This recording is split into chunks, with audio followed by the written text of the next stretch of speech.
આપ સૌનું સ્વાગત છે મિત્રો બાયોલોજી વિડિયો લેક્ચરમાં। આપ સૌને રામાણી સાહેબના નમસ્કાર। આપણે ધોરણ 11 ની અંદર ચેપ્ટર નંબર 6 સપુષ્પી વનસ્પતિઓની અંતસ્થ રચના અને એની અંદર સ્થાયી પેશીઓ વિશે વાત કરી। આપણે ગયા વિડિયોની અંદર વર્ધનશીલ પેશીની વાત કરી ગયા। હવે સ્થાયી પેશીઓ જે વિભેદન પામીને રૂપાંતરિત થયેલી છે, જે કોષો વિભાજન ક્ષમતા ગુમાવી દીધી છે અને ચોક્કસ કાર્ય માટે વિશિષ્ટકરણ પામેલા કોષો દ્વારા બનતી પેશી એ સ્થાયી પેશીઓની વાત કરીએ આપણે। તો વનસ્પતિની અંદર સ્થાયી પેશીઓનો કોષો ફરીથી વિભાજન પામતા નથી, એટલે મેં કીધું ને કે વિભાજન ક્ષમતા ગુમાવી દીધી છે, એટલે આ પેશીના કોષો ફરીથી વિભાજન પામતા નથી। સ્થાયી પેશીઓના બધા જ કોષો રચના અને કાર્યમાં એક સરખા હોય છે। જો સ્થાયી પેશીના બધા જ કોષો રચના અને કાર્યની દ્રષ્ટિએ સમાન હોય તો એવી સ્થાયી પેશીને સરળ સ્થાયી પેશી કહેવાય, પ્રકાર 1। અને સ્થાયી પેશીઓમાં કે જે વિવિધ પ્રકારના કોષો દ્વારા બનતી હોય, વાત બહુ અગત્યની છે, થોડુંક તમને કેરી પ્રશ્નો થવા જોઈએ મગજમાં। જો એમ કીધું કે સ્થાયી પેશીઓ કે જે ઘણા વિવિધ પ્રકારના કોષો ધરાવે છે, વિવિધ પ્રકારના કોષોની બનેલી પેશી છે, જેને જટિલ સ્થાયી પેશી કહેવાય। જોયું, અહીંયા આપણને એમ થાય પેશીની વ્યાખ્યા ખોટી પડે છે। શરૂઆતમાં આપણે પેશીની વ્યાખ્યા શું આપી કે સમાન કાર્ય અને સમાન ઉત્પત્તિ ધરાવતા કોષોના સમૂહને પેશી કહેવાય। તો જટિલ સ્થાયી પેશી, વનસ્પતિમાં જટિલ સ્થાયી પેશી એક કરતાં વધુ પ્રકારના કોષો ભેગા થઈને બને છે અને ચોક્કસ કાર્ય કરવા માટે બને છે, એટલે આમ પેશી કહેવાય છે, પણ એટલે એને જટિલ સ્થાયી પેશી, કાર્ય એક જ કરે છે। દાખલા તરીકે જલવાહક પેશી પાણીના વહન સાથે સંકળાયેલા છે, પણ એની અંદર 3 થી 4 પ્રકારના કોષો સંકળાયેલા છે, એટલે અલગ અલગ પ્રકારના કોષો ભેગા થઈને બનતી સ્થાયી પેશી એને જટિલ પેશી કહેવાય। સમાન એક સરખા કોષો ભેગા થઈને બનતી પેશી એને સરળ સ્થાયી પેશી કહેવાય। એટલે જો અહીંયા વચ્ચે આની અંદર અનવાહક છે અને આ જલવાહક પેશી છે, રેડ કલરનો ભાગ દેખાય, અલગ અલગ પ્રકારના કોષોથી બનતી પેશી છે। હવે આપણે સરળ સ્થાયી પેશીની વાત કરીએ। સરળ સ્થાયી પેશી કોને કહેવાય? તો આપણે એક જ કીધું કે એમાં જેની અંદર એક જ પ્રકારના કોષો આવેલા હોય, સમાન કોષો છે, સરખા કોષો છે, તો આવા કોષોના સમૂહથી બનતી પેશીને સરળ સ્થાયી પેશી કહેવાય। તો સરળ સ્થાયી પેશીના મુખ્ય 3 પ્રકાર છે। જો જ કયા 3 પ્રકાર છે? ધ્યાન અહીંયા જોજો, એક મૃદુતક, સ્થૂલકોણક અને દ્રઢોતક। પેરેનકાઇમા મૃદુતક, કોલેનકાઇમા સ્થૂલકોણક અને સ્ક્લેરેનકાઇમા દ્રઢોતક, આમ 3 પ્રકારની સરળ સ્થાયી પેશી છે। એટલે વનસ્પતિની અંદર આ પેશી એવી છે કે જેના બધા જ કોષો એક સરખા હશે, સમાન હશે। તો એમાંથી સૌથી પહેલા આપણે મૃદુતક પેશીની વાત કરીએ। તે અંગોની અંદર વિવિધ ઘટકો બનાવે છે। વાત ધ્યાનથી સમજવાનું છે, અહીંયા વિવિધ ઘટકો એટલે અંગ તરીકે શું હોય દોસ્ત? આ શબ્દને પકડી લેજો પેલા, અંગો। અરે ભાઈ, વનસ્પતિના અંગોની વાત છે, માન 3 ગયણા ગાંઠા અંગો હોય, મૂળ હોય, પ્રકાંડ હોય અને પર્ણ હોય, આવા અંગો હોય। તો એની અંદર વિવિધ ઘટકો બનાવે। અરે ભાઈ, અંગોની અંદર ક્યાં ક્યાં ઘટકો હોય? અરે આપણે હું એમ કહું, મૂળ હોય તો મૂળનું સૌથી બહારનું સ્તર જેને મૂલાધિસ્તર કહેવાય, મૂળનું અધિસ્તર, મૂલાધિસ્તર। પછી ત્યાંથી સેજ આવો તો બાહ્યક હોય, આવા વિવિધ પ્રકારના ભાગો અથવા ઘટકો હોય, અંતસ્તર હોય, પરિચક્ર હોય। એટલે આપણે આમ મૂળનો આડો છેદ લઈ તો સૌથી બહારની બાજુનું સ્તર મૂલાધિસ્તર, પછી કેટલાક કોષોનો સમૂહ આવેલો, કેટલાક કોષો આવેલા હોય, આને બાહ્યક કહેવાય। આ બાહ્યક કોષો, એટલે આ એક સ્તર થયું। પછી અંદરની બાજુ એક જાડું સ્તર આવેલું, એ અંતસ્તર હોય। ત્યાર પછી તો કે એના પછી એક પરિચક્ર આવેલું,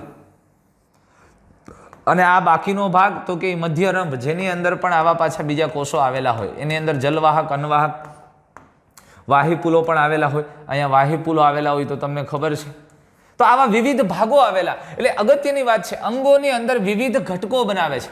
એટલે મૃદુતક પેશી વનસ્પતિના જે અંગો છે, મૂળ છે, પ્રકાંડ છે, પર્ણ છે, એની અંદર આવા વિવિધ પ્રકારના ઘટકોનું નિર્માણ કરે છે, એની સાથે સંકળાયેલ છે।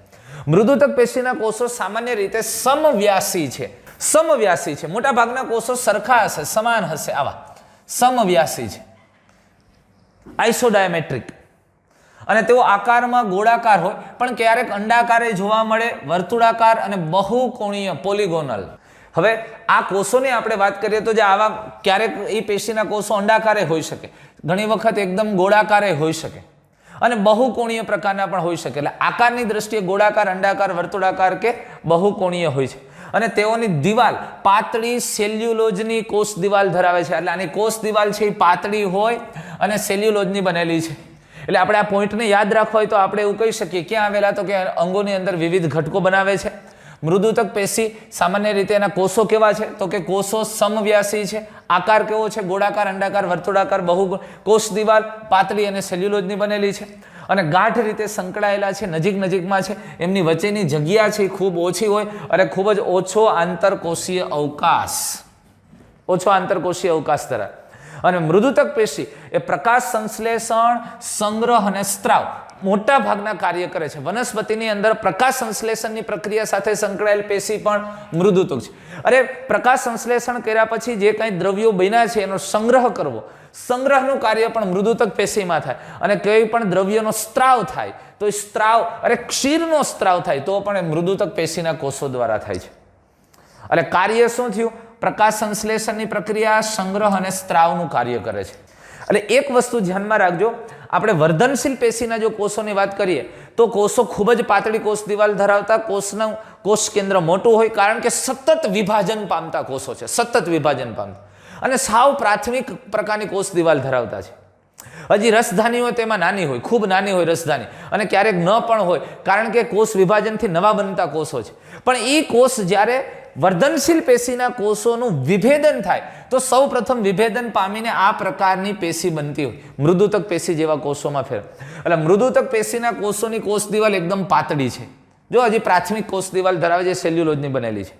અને મુખ્ય કાર્યની વાત કરીએ તો પ્રકાશ સંશ્લેષણ સાથે સંકળાયેલ છે, સંગ્રહ, સ્ત્રાવ વગેરે જેવા કાર્યો સાથે સંકળાયેલ છે. હવે આ મૃદુતક પેશીની આપણી ટેક્સ્ટ મુજબની વાત કરી.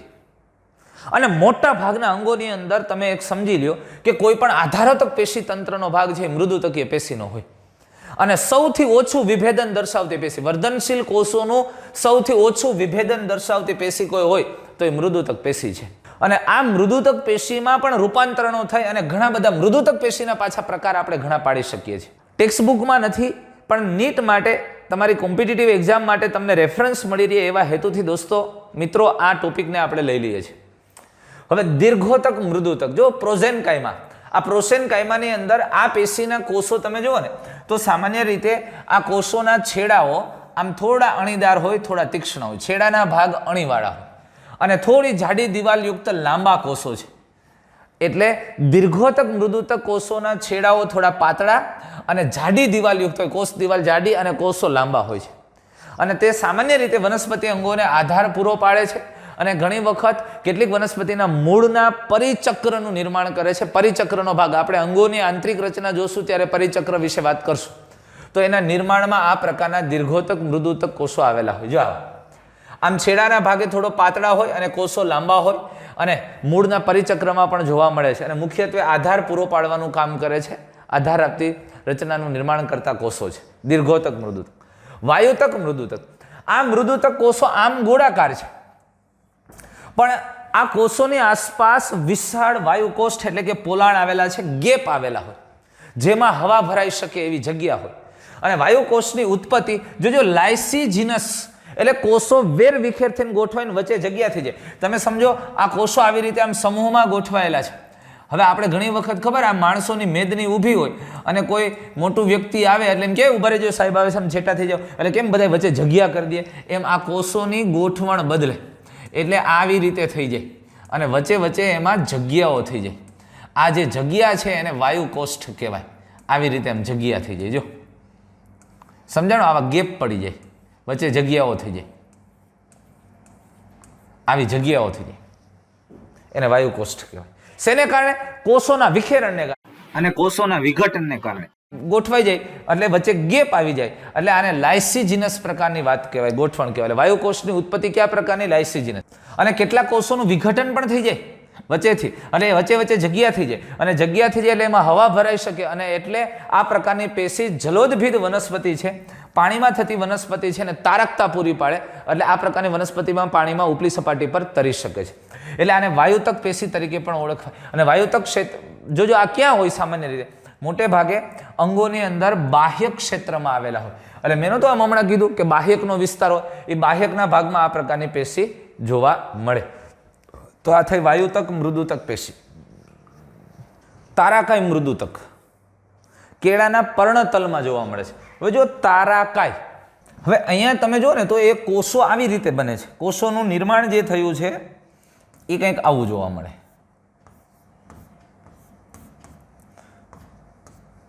એટલે આમ સ્ટાર જેવા તમને કોષો દેખાય, બીજો કોષ અહીંથી આમ જોડાયેલો. તો આને આપણે તારાકાય મૃદુતક પેશી કહેવામાં આવે. આ સામાન્ય રીતે એની મજબૂતાઈ માટે, ખાસ કરીને આના કોષોની અંદર વચ્ચે વચ્ચે સ્થૂલન જાજુ હોય અને એ કેટલાક પર્ણો કે એની મજબૂતાઈ માટે મહત્વનો ભાગ ભજવે છે. એટલે વચ્ચે અવકાશ છે, જગ્યા છે, પણ યાંત્રિક આધાર પૂરું પાડતું આ ભાગોની અંદર સ્થૂલન વધારે હોય અને એટલે કોષોની અંદર આવા વળાંક થઈ જાય છે અને જેથી કરીને એની મજબૂતાઈમાં વધારો થાય છે. એટલે જો ક્યાં જોવા મળે? કેળાના પર્ણતલમાં, પર્ણના તલ ભાગની અંદર. કેળ હોય ને, કેળ, એના પર્ણતલના ભાગમાં જોવા મળે. કોષો તારાકાય અને શાખીય વાયુ અવકાશ પણ જોવા મળે છે. મુખ્ય કાર્ય કેળાના પર્ણતલને યાંત્રિક આધાર આપવાનું છે. ત્યાર પછી હરિતકણોતક પેશી.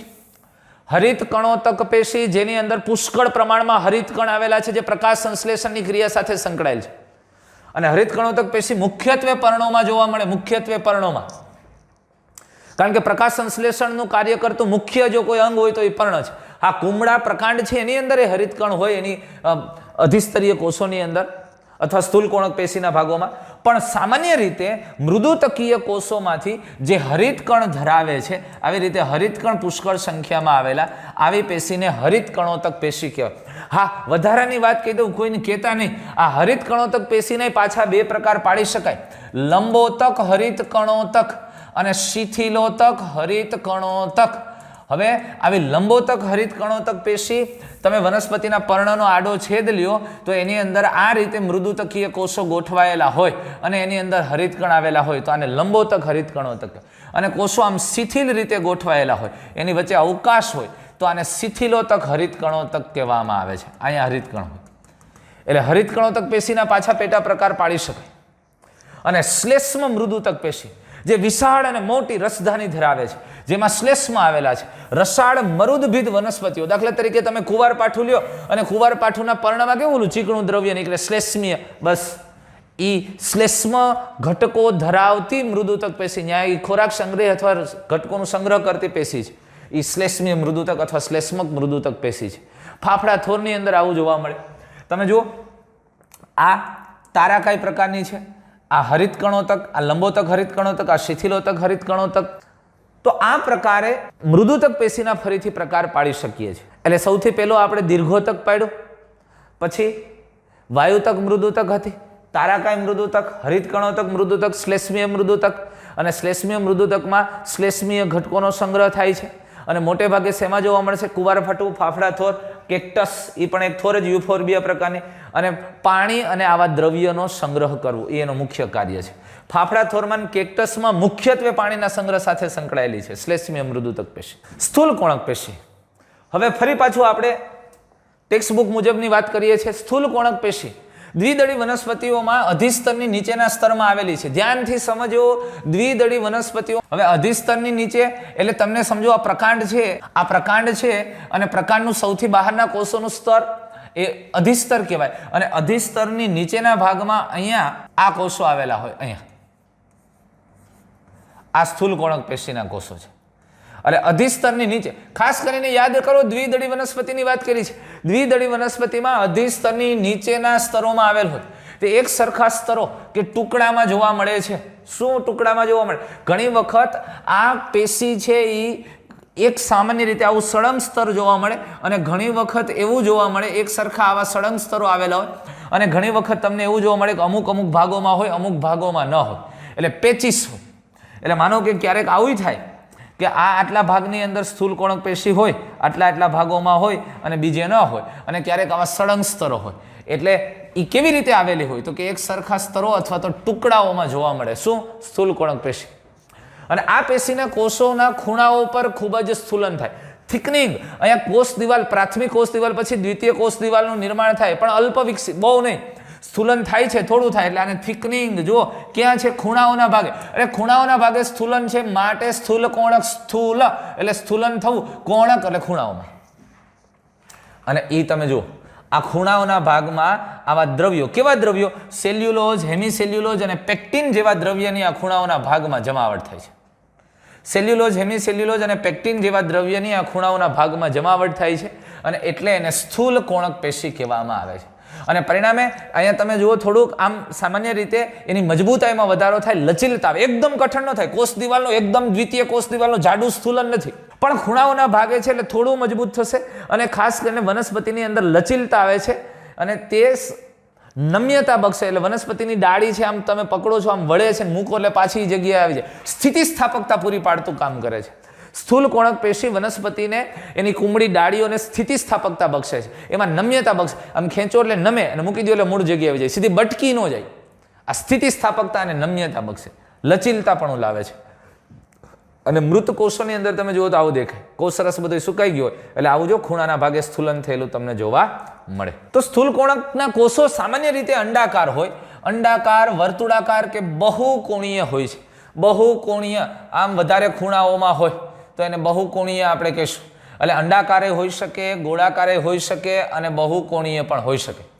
અને ઘણી વખત હરિતકણો ધરાવે દરેક વખતે એમાં હરિતકણો ન હોય પણ જ્યારે કુમળા પ્રકાંડના અધિસ્તરની નીચે આવેલ હોય ત્યારે તે હરિતકણો ધરાવે. એટલે તમે જોજો કોઈ પણ વનસ્પતિની એકદમ કુમળી ડાળી લેશો કોઈ પણ ડાળી હોય તો અહીંયા નીચેના ભાગે જુઓ તો એકદમ પીળાશ પડતા અથવા બ્રાઉન કલરની હોય પણ એકદમ કુમળી ડાળી અથવા કુમળી શાખા તમે લઈ લ્યો તો એ તમને લીલી દેખાશે. તો એ લીલી એટલે છે કે એના અધિસ્તરની નીચે જે સ્થૂલ કોણક કોષોનું સ્તર છે એ સ્થૂલ કોણક કોષો હરિતકણો યુક્ત છે અને એ કોષોની અંદર હરિતકણો આવેલા હોવાથી આ ડાળી આપણને લીલી દેખે અને એટલે એ પ્રકાશ સંશ્લેષણનું કાર્ય પણ કરે છે.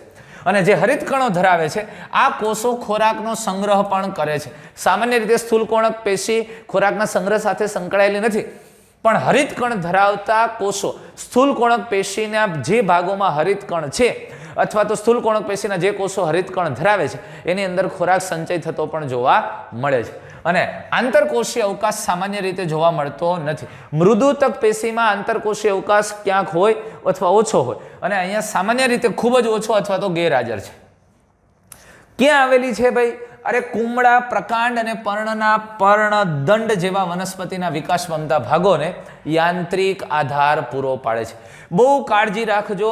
વાત એવી કરી છે કે કુમળા પ્રકાંડ અને પર્ણના પર્ણદંડ એટલે કુમળા પ્રકાંડમાં આવેલી છે અને પર્ણના પર્ણદંડ જેવા વનસ્પતિના વિકાસ પામતા ભાગોમાં યાંત્રિક આધાર પૂરો પાડે. એટલે પર્ણ છે એ સતત પવનથી આમાં ફરફડ થડફડ થયા કરે પણ એ બટકી એક તૂટી નથી જતું કારણ કે એ પર્ણદંડના ભાગમાં સ્થૂલ કોણક પેશી આવેલી છે. કુમળા પ્રકાંડમાં સ્થૂલ કોણક પેશી આવેલી છે પણ આ પેશી એકદળી વનસ્પતિના અમુક ભાગોમાં ગેરહાજર હોય છે. એકદળી વનસ્પતિ અને જે ભૂમિગત પ્રકાંડ છે એમાં ગેરહાજર હોય છે કારણ કે ત્યાં હરિતકણોયુક્ત ભાગની જરૂરિયાત નથી. હવે દ્રઢોતક પેશીની આપણે વાત કરીએ. આ પેશીના કોષો લાંબા પાતળી અને લિગ્નિનથી સ્થૂલન પામેલી કોષ દિવાલયુક્ત અને સાંકડા કોષોના બનેલા છે. હવે દ્રઢોતક પેશીના કોષો એકદમ લાંબી અને પાતળી કોષ દિવાલયુક્ત પણ અહીંયા પાતળીની જગ્યાએ આપણી ટેક્સ્ટ બુકની મિસ્ટેક છે ને ટેક્સ્ટ બુકમાં પાતળી આપ્યું છે જાડી કોષ દિવાલ યુક્ત. જાડી અને લિગ્નિનથી સ્થૂલન પામેલી કોષ દિવાલ યુક્ત સાંકડા કોષોના બનેલા હોય. દ્રઢોતક પેશી લાંબી જાડી અને લિગ્નિનથી સ્થૂલન પામેલ કોષ દિવાલ યુક્ત સાંકડા કોષોની બનેલી પેશી છે આ પ્રકારના. હવે એની કોષ દિવાલ લિગ્નિન જો પિંક કલર એટલે બધા એવું છે કે લિગ્નિનનું ખૂબ જ જાડું સ્થૂલન છે અને એટલે એનો કોષરસીય વિસ્તાર એની વચ્ચેનું પોલાણ લ્યુમેન ખૂબ સાંકડું થઈ જાય જાડી કોષ દિવાલ ધરાવતા. અને આ જો તમે આખું પિંક ભાગ સુધીની કોષ દિવાલનો ભાગ છે એનું પોલાણ તો જો એટલું જ વધ્યું ખૂબ જ સાંકડું. એટલે એના કોષો કેવા છે અથવા દ્રઢોતક પેશી શેની બનેલી છે? એકદમ લાંબી જાડી અને લિગ્નિનથી સ્થૂલન પામેલ કોષ દિવાલ યુક્ત અને આવા પાતળા કોષોની બનેલી પેશી એ દ્રઢોતક પેશી છે જે થોડા ઘણા ગર્તો અથવા નાના ખાડા પિટ્સ ધરાવે છે. એટલે એની કોષ દિવાલ આની કોષ દિવાલમાં આવા થોડા ઘણા ગર્ત આવેલા હોય. તમે જો અહીંયા કોષ દિવાલ નથી આ ગર્તો છે. આપણે આ સમજીએ કે આ કોષ છે. આ કોષ દિવાલ તો એની જાડી છે પણ અમુક ભાગમાં કોષ દિવાલ ન હોય અથવા તો પાતળી હોય. તો એને ગર્ત કહેવામાં આવે. ગર્તના ઘણા પ્રકાર છે, એ આપણે પછી જોશું. તો આ કોષ દિવાલ અહીંયા ખૂબ જ પાતળી અથવા તો ગેરહાજર છે, તો આને ગર્ત કહેવામાં આવે. આને શું કહેવાય? ગર્ત. તો જુઓ, જે એટલે કોણ? કોષ દિવાલ થોડા ઘણા ગર્તો અથવા તો નાના ખાડા કે પીટ્સ ધરાવે છે. તેઓ સામાન્ય રીતે મૃત અને જીવરસ વગરના છે. આ પેશીના કોષો મૃત થઈ જાય છે. કેમ? અરે આ કોષ દિવાલનું સ્થૂલન થતું જાય ને વચ્ચે જીવરસ બહુ થોડાક ભાગમાં રહે, એટલે કોષ મૃત થઈ જાય છે અને જીવરસ વગરના. અહીંયા તો જુઓ, બહુ ઓછો થઈ ગયો. અને રચના અને ઉત્પત્તિ અને વિકાસની વિવિધતાને આધારે, જો રચના, ઉત્પત્તિ અને વિકાસની વિવિધતાને આધારે દ્રઢોતક પેશીના મુખ્ય બે પ્રકાર છે, તંતુઓ અને અસ્થિકોષો. અસ્થિકોષોને કઠકો, સ્ક્લેરેટ્સ કહેવાય, અને તંતુઓને ફાઈબર. આવા જે તાંતણા જેવા છે ફાઈબર, એને તંતુઓ કહેવાય. અને આ પ્રકારની રચના ધરાવે એને અસ્થિકોષો કહેવામાં આવે. એટલે રચના, ઉત્પત્તિ અને વિકાસની બાબતને, આ વિવિધતાને ધ્યાનમાં રાખી દ્રઢોતક પેશીના કોષોના બે પ્રકાર પડ્યા, તંતુ અને અસ્થિકોષ. એટલે દ્રઢોતક પેશી બે પ્રકારના કોષોની બનેલી હોય, તંતુ અને અસ્થિકોષો. પણ એક વસ્તુ ધ્યાનમાં રહે, દ્રઢોતક પેશીના કોષોની અંદર દ્વિતીય કોષ દિવાલનું ખૂબ જ સ્થૂલન, અને એમાં મુખ્યત્વે લિગ્નિન જેવા ઘટકોનું સ્થૂલન થાય છે. હા, પણ કોષ દિવાલમાં અમુક ભાગમાં સ્થૂલન ન હોય, જેને ગર્ત કહેવામાં આવે છે. અને આ કોષો, દ્રઢોતક પેશીના કોષો સામાન્ય રીતે મૃત અથવા જીવરસ વગરના છે. અહીંયાથી એક સમજવા જેવી બાબત, તો સ્થાયી પેશીની અંદર, સરળ સ્થાયી પેશીમાં મૃદુતક પેશીના કોષો સંપૂર્ણ જીવંત છે, સ્થૂલ કોણક પેશીના કોષો જીવંત છે, પણ દ્રઢોતક પેશીના કોષો મૃત છે. કેમ મૃત થઈ ગયા? સતત કોષ દિવાલનું સ્થૂલન થવાથી જીવરસ દૂર થઈ જાય છે, અને એટલે કોષો મૃત બને. અને બે પ્રકારના કોષોની બનેલી દ્રઢોતક, તંતુ અને અસ્થિકોષો. તો જોઈએ હવે આપણે તંતુકો. તંતુ છે એ જાડી દિવાલવાળા છે, જાડી દિવાલવાળા, લંબાયેલા, અણીવાળા. બસ વાત પૂરી થઈ ગઈ. આને તંતુ કોષો કહેવામાં આવે. અને સામાન્ય રીતે વનસ્પતિના વિવિધ ભાગોમાં આવેલી, જલવાહક પેશીમાં આવેલા હોય, અન્નવાહક પેશીમાં આવેલા હોય, ક્યાંક પરિચક્રના ભાગમાં આવેલા હોય, અને જે વનસ્પતિને મજબૂતાઈ અને આધાર પૂરી પાડતી કોઈ રચના હોય, તો આ તંતુઓ છે, આ દ્રઢોતક તંતુઓ છે. અરે ભાઈ, હોટી મારો ને ભરડું ઉઠી જાય ને, હા, એ સમજો કે વનસ્પતિની દ્રઢોતક પેશીને આભારી છે. વનસ્પતિને યાંત્રિક મજબૂતાઈ આપે છે એ આ કોષો. એટલે તો એના કોષોમાં દિવાલનું સ્થૂલન થાય છે, લિગ્નિનનું, અને એ કોષો મૃત થઈ જાય છે અને આધાર આપવા સાથે સંકળાયેલા છે. અસ્થિકોષો. અસ્થિકોષો ગોળાકાર, અંડાકાર અને નળાકાર. ગોળાકારે હોય, ગોળ, 3 ડાયમેન્શનલી વિચારજો, ગોળાકાર, અંડાકાર, ઈંડા જેવું, નળાકાર, ભૂંગળી જેવું, નળાકાર પણ હોઈ શકે. એટલે આ સામાન્ય રીતે આપણને ભૂંગળી જેવું દેખાય, આવી રીતે નળાકાર પણ હોઈ શકે. અને ખૂબ જ સાંકડા અવકાશ ધરાવતા અતિશય સ્થૂલિત કોષો છે, અતિશય સ્થૂલિત અને મૃત કોષો છે. અસ્થિકોષો એ ખૂબ જ લિગ્નિનનું સ્થૂલન ધરાવે છે. આ સ્થૂલન જો આટલું સુધી થઈ ગયું છે, જીવરસ વગરના છે અને મૃત કોષો છે. પણ અહીંયા ઘણી બધી ગર્ત જોવા મળે. જો આ ગર્ત છે, વચ્ચેના ભાગ દેખાય ને, ગર્ત છે, અને આ બધું સ્થૂલન છે. પિંક ભાગ દેખાય, બધું સ્થૂલન છે, અને ઓલા ભાગ એના ગર્ત છે. ક્યાં આવેલા હોય? સામાન્ય રીતે તમને કાચલ, એટલે કે આપણે નાળિયેરની કાચલી નથી કહેતા, એ કાચલી દ્રઢોતક કોષો, અસ્થિકોષોની બનેલી છે. જો ને, માથું ફૂટી જાય ને, આવી મજબૂતાઈ અસ્થિકોષો. અરે આ ઉપરાંત તો કે ઘણી બધી વનસ્પતિના ફલાવરણમાં જામફળ, નાશપતિ, ચીકુ વગેરે જેવા ફળોના ગર પ્રદેશો, ફળનો મુખ્ય ગર પ્રદેશ, કાચું ચીકુ ખાજો, દાંતથી કાપી નહીં શકે. જામફળ ખાજો, દાંત એકાદો બહાર વયો આવશે ભેગો. આટલી મજબૂત એ જ્યાં અસ્થિકોષયુક્ત ભાગો છે. એટલે જામફળ, ચીકુ, નાશપતિ વગેરે ફળોના ગર પ્રદેશમાં. પણ ફળ પાકે ને ત્યારે એમાં રહેલા ઘટકો છે એ વિઘટન પામે અને જટિલ શર્કરાઓ થોડી સરળ શર્કરાઓમાં ફેરવાય, અને એટલે એ પોચું બને અને એટલે એ તૂટે છે. પણ આ ગર પ્રદેશોમાં અસ્થિકોષો આવેલા હોય. એટલે અસ્થિકોષો સામાન્ય રીતે શિંબ વનસ્પતિ, ખબર છે તમને? અરે તમે વાલ, વટાણા, મગ, અડદ વગેરે જુઓ તો એ બીજનું બીજાવરણ કેવું કઠણ હોય, તો અહીંયા પણ અસ્થિકોષોનું બીજાવરણ છે. અરે ચાના પર્ણની અંદર પણ આ પ્રકારે અસ્થિકોષો આવેલા હોય, અને એટલે જ એમાંથી ચાની પછી ગ્રેન્યુલ્સ બને છે. પણ એની અંદર પ્રોસેસિંગ થયા પછી બને. ચા આપણે ભૂકી કહીએ છીએ, એ પર્ણોમાંથી જ બને, પણ એમાં આવા અસ્થિકોષો આવેલા. પણ દ્રઢોતક પેશીનું મુખ્ય કાર્ય શું છે? અંગોને યાંત્રિક આધાર પૂરો પાડવો. સમજાણી વાત? એટલે તંતુઓ છે એ આ પ્રકારના છે, જાડી દિવાલવાળા છે, લંબાયેલા અને અણીવાળા છે, પોઇન્ટેડ હોય છે, વનસ્પતિના વિવિધ ભાગોમાં, સમૂહોમાં આવેલા છે. અસ્થિકોષો ગોળાકાર હોઈ શકે, અંડાકાર હોઈ શકે કે પછી નળાકાર હોય, અને એમાં પણ ખૂબ જ સાંકડો અવકાશ, લ્યુમેન, પાતળું કેવિટી ખૂબ નાની છે અને અતિશય સ્થૂલન ધરાવતા અને ગળતો ધરાવતા કોષો છે. સામાન્ય રીતે નાળિયેરના કાચલના ફલાવરણમાં એટલે કે કાચલીમાં અંતઃફલાવરણ છે. આ ઉપરાંત ઘણી વખત ફળ, જામફળ, નાશપતિ, ચીકુ જેવા ફળોના ગર પ્રદેશમાં પણ હોય છે અને શિંબ વનસ્પતિના બીજા વર્ણોની અંદર, ચાના પર્ણોમાં. અને આમ દ્રઢોતક પેશીનું મૂળભૂત કાર્ય અંગોને યાંત્રિક આધાર પૂરો પાડવો. હવે અસ્થિકોષોની થોડી વધારે ડિટેલમાં વાત જોવી છે.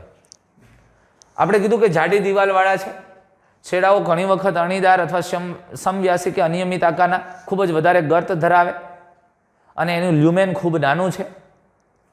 હવે આ અસ્થિકોષોના પ્રકાર લઘુ અસ્થિકોષો, તારા અસ્થિકોષો, સ્થૂલ અસ્થિકોષો.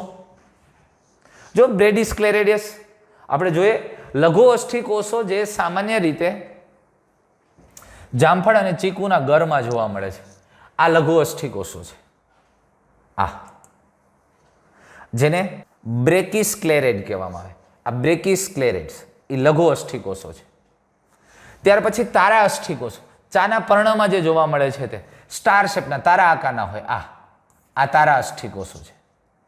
ત્યાર પછી સ્થૂલ અસ્થિકોષો, જે શિંબકુળની વનસ્પતિના વાલના બીજ કે એના આવેલું હોય ને એમાં સ્થૂલન વધારે થયું, વચ્ચે પોલાણ રહેતું જ નથી, આવા સ્થૂલ અસ્થિકોષો, એ આ સ્થૂલ અસ્થિકોષો છે અને જેને મેક્રોસ્ક્લેરેડ કહેવામાં આવે છે. આ ઉપરાંત ઓસ્ટિયોસ્ક્લેરેડ, ઓસ્ટિયો એટલે જો હાડકા જેવા હોય, આ ઓસ્ટિયોસ્ક્લેરેડ છે. અસ્થિમય અસ્થિકોષો જેને કહી શકાય. અને ટ્રાઇકોસ્ક્લેરોઇડ એટલે રોમ જેવી રચના ધરાવતા હોય, આપણે પ્રકાંડ ઉપર ને પર્ણ ઉપર રોમ આવેલા હોય, રોમમય અસ્થિકોષો. સમજાય છે? એટલે લઘુ અસ્થિકોષો આ પ્રકારના નાના છે, જે ચીકુ અને જામફળના ગર પ્રદેશમાં આવેલા. તારા અસ્થિકોષો એસ્ટેરોસ્ક્લેરેડ કહેવામાં આવે, જે સ્ટાર શેપના હોય, ચાના પર્ણમાં જોવા મળે. અને ત્યાર પછી સ્થૂલ અસ્થિકોષો એટલે જેને મેક્રોસ્ક્લેરેડ કહેવામાં આવે છે અને શિંબકુળની વનસ્પતિના વાલમાં કઠણ બીજા વરણવાળી વાત છે એમાં આવેલા હોય. આપણી ટેક્સ્ટ બુકના જે ઉદાહરણ છે એમાં આ પ્રકારના અસ્થિકોષો હોય. લઘુ અસ્થિકોષો એટલે કે એને કહેવાય બ્રેકિસ્ક્લેરેડ, ત્યાર પછી તારા અસ્થિકોષો જેને કહેવાય એસ્ટ્રોસ્ક્લેરેડ, અને મેક્રોસ્ક્લેરેડ એટલે આ ગુરુ અસ્થિકોષો અથવા તો સ્થૂલ અસ્થિકોષો કહીશું. દ્રઢોતક તંતુઓ, આ કોષો રેસામય અથવા તો તંતુમય છે. આપણે જે તંતુવાળા વાત કરી, વનસ્પતિ દેહના સૌથી લાંબા કોષો હોય તો આ દ્રઢોતક તંતુઓ છે. બંને છેડા અણીદાર છે. જાડી દિવાલને કારણે કોટરો અથવા પોલાણમાં ઘટાડો થઈ ગયો છે અને તેમની કોષ દિવાલ સાદા અથવા પરિવેશિત ગર્ત ધરાવે છે. આ વાતને સમજવી પડશે આપણે બહુ સારી રીતે.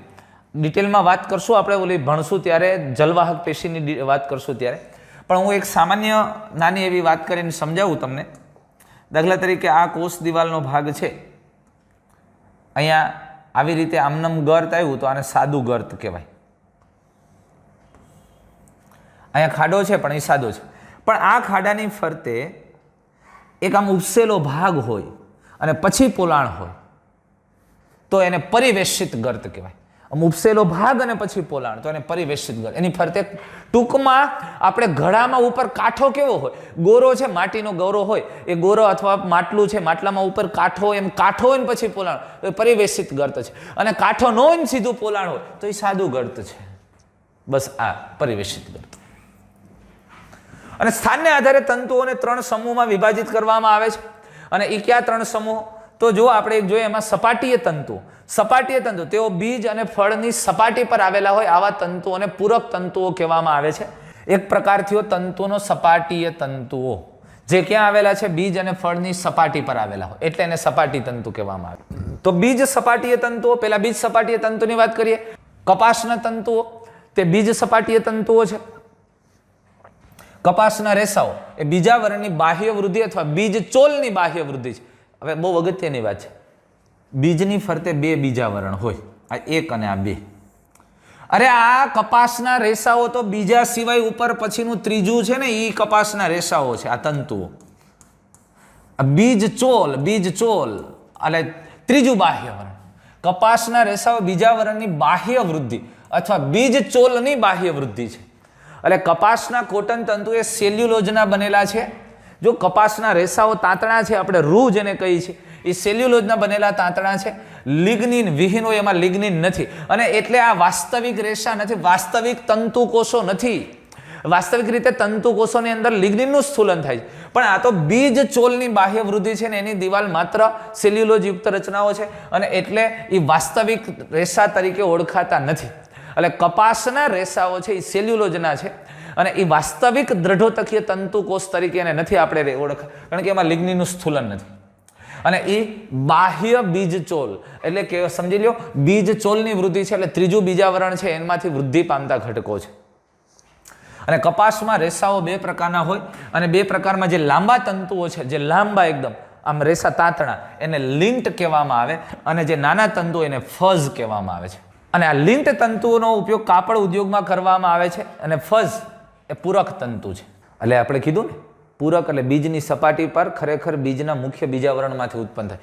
જો કપાસિયાને રૂમાંથી કાઢી લીધા પછી પણ એની ઉપર આ કપાસિયો તમે જુઓ ને તો આવા નાના નાના તાંતણા હોય, એ ફઝ છે અને મુખ્ય બીજ સપાટી એટલે આ મુખ્ય પૂરક તંતુ છે. લ્યો પણ મગજમારીએ લાંબા તંતુઓ છે એને શું કહેવાય? લિન્ટ, અને ટૂંકા છે એને ફઝ કહેવામાં. અને ફઝ એ પૂરક તંતુ છે એટલે બીજ ચોલ ખરેખર બીજની સપાટી પરથી ઉત્પન્ન થતા મુખ્ય તંતુ છે, પણ એ નાના છે, એ ક્યાંય ઉપયોગમાં આવતા નથી.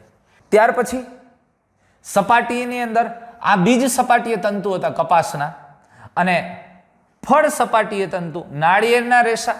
નાળિયેર આપણે ઉખેડે, જે નાળિયેરમાંથી આપણે જ્યારે એના છોતલા કાઢીએ છીએ તો એ શું છે? એનું મધ્ય ફલાવરણ છે, રેસામાં રૂપાંતરિત છે. એટલે નાળિયેરના રેસા એ પણ સપાટીય પ્રકારના છે અને રેસામાં મધ્ય ફલાવરણમાંથી તે મેળવવામાં આવે છે. મધ્ય ફલાવરણનો રેસાયુક્ત ભાગ છે, એટલે એ પણ દ્રઢોતકીય તંતુઓ છે. અને આ સેલ્યુલોજના કપાસના રેસાઓ છે એ પણ દ્રઢોતકીય તંતુ કોષોનું જ રૂપાંતરણ છે, પણ એમાંથી કોષ દિવાલ જાડી નથી બનતી અને એકદમ તંતુ સ્વરૂપે નથી, એટલે એને વાસ્તવિક નથી ગણતા. બાકી રૂપાંતરણ તો એમાંથી જ છે. બીજો પ્રકાર, પેલો પ્રકાર સપાટીય તંતુ કીધા આપણે, અને સપાટીય તંતુના બે પ્રકાર પાડી નાખ્યા, બીજ સપાટીય અને ફળ સપાટીય. હવે આ બીજો પ્રકાર આવ્યો. બીજો પ્રકાર જલવાહક અથવા કાષ્ઠ તંતુઓ. જે જલવાહક પેશીની અંદર આવેલી દ્રઢોતકીય તંતુઓ, જે ખૂબ જ સખત રેસાઓ છે, સ્થિતિસ્થાપક દર્શાવતા નથી, અને આ સાચા તંતુઓ છે કારણ કે લિગ્નિન યુક્ત છે. અને જે જલવાહક પેશીમાંથી મેળવવામાં આવે, જલવાહક પેશીમાં વચ્ચે વચ્ચે જલવાહક દ્રઢોતકીય તંતુ આવેલા હોય, અને એ કોઈ પણ લાકડું છે જે ખૂબ જ કઠણ અને મજબૂત થાય છે તો એ આ તંતુને કારણે થાય છે. તમે જોજો વૃક્ષને આમ આડું કાપ્યું હોય તો તમને વચ્ચે એક ડાર્ક ભાગ દેખાશે, આમ રાઉન્ડ દેખાશે.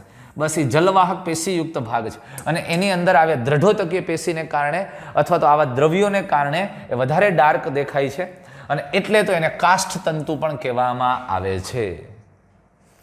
એટલે જલવાહક તંતુ અથવા કાષ્ઠ તંતુ આ બીજો પ્રકાર, જે જલવાહક પેશીમાંથી મેળવવા. અને ત્રીજો પ્રકાર વધારાના જલવાહક તંતુ અથવા તો અન્નવાહક તંતુ. હવે સામાન્ય રીતે આ જે વધારાના જલવાહક તંતુ છે, જલવાહક પેશી સિવાયના આવા દ્રઢોતકીય તંતુ છે, અથવા વધારાના કાષ્ઠ તંતુ. અહીંયા ખરેખર શબ્દ એવો વાપરવો જોઈએ, વધારાના જલવાહક તંતુ કરતા વધારાના કાષ્ઠ તંતુઓ અથવા તો અન્નવાહક તંતુઓ, જે વ્યાપારિક ધોરણે ઉપયોગી તંતુ તરીકે આપણે ઓળખીએ છીએ, એ આ વધારાના કાષ્ઠ તંતુઓ છે અથવા તો અન્નવાહક તંતુ છે. તેઓ સ્થિતિસ્થાપકતા અને સરળતાથી વણી શકાય તેવા હોય અને ખૂબ જ આર્થિક મૂલ્ય ધરાવે છે. એટલે આ ઉપયોગી છે દોરડા બનાવવા માટે. શણમાંથી આપણે દોરડા બનાવીએ. એમાં શું કરીએ? શણના જે છોડ હોય ને એને પાણીમાં પલાળી દેવામાં આવે, નદીનો ખાડો ભર્યો ને એમાં પલાળી દે, નાખી દે, એટલે ઘણી બધી બેક્ટેરિયલની પ્રક્રિયાઓ થાય. પછી આ ઘટકો લિગ્નિન યુક્ત એટલે એનું વિઘટન ન થાય. પછી સડી ગયા પછી એને બહાર કાઢે એટલે આ લિગ્નિનના રેસાઓ આખા એમનેમ આવે. પછી એને વણાટ કરવામાં આવે, વણીને એમાંથી દોરડા બનાવવામાં આવે. એટલે આ આર્થિક રીતે અને વ્યાપારિક રીતે ખૂબ જ ઉપયોગી અને મૂલ્ય ધરાવતા ઘટકો છે. એટલે વધારાના કાષ્ઠ તંતુઓ અથવા તો અન્નવાહક તંતુઓ જે વ્યાપારિક ધોરણે આપણા માટે ઉપયોગી છે, અને અહીંયા સ્થિતિસ્થાપકતાનો ગુણ ધરાવે માટે સરળતાથી વણી શકાય છે. જલવાહક અથવા કાષ્ઠ તંતુ સ્થિતિસ્થાપક નથી, ખૂબ જ લિગ્નિનયુક્ત છે, એટલે એને વણી શકાતા નથી. અને આ તો અન્નવાહક પેશીમાંથી પણ આવા દ્રઢોતકીય તંતુ મળે, પણ અહીંયા વધારાના જલવાહક અથવા તો અહીંયા શું આપણે કહી શકશું? વધારાના કાષ્ઠ તંતુઓ. તો આપણે દ્રઢોતક પેશીની વાત કરીએ, એમાં દ્રઢોતક પેશીની અંદર અસ્થિકોષો અને તંતુકોષો વિશે વાત કરી દોસ્તો. તો અહીંયા સરળ સ્થાયી પેશીના પ્રકાર પૂરા છે. કેટલીક બાબતો આપણે એક્સ્ટ્રા સાંકળી લીધી છે જે તમને નીટમાં ઉપયોગી બને અને રેફરન્સ મળી રહે એટલા માટે. ભલે ક્યાંય ટેક્સ્ટ બુકમાં નહીં હોય તમે વાંચશો તો, પણ દરેક બાબતોને ભેગી લેવાનો પ્રયત્ન કર્યો છે, સમાવવાનો પ્રયત્ન કર્યો છે. તો મિત્રો આ વિડીયોમાં આટલું રાખીએ છીએ. આપણે સ્થાયી પેશીની વાત કરી, સરળ સ્થાયી પેશીની વાત કરી. હવે નેક્સ્ટ વિડીયોમાં આટલા જ ઇન્ટરેસ્ટિંગ અને સરસ ટોપિક સાથે જટિલ સ્થાયી પેશી વિશે વાત કરશું. મળશું ફરી પાછા નેક્સ્ટ વિડીયોમાં. Thank you.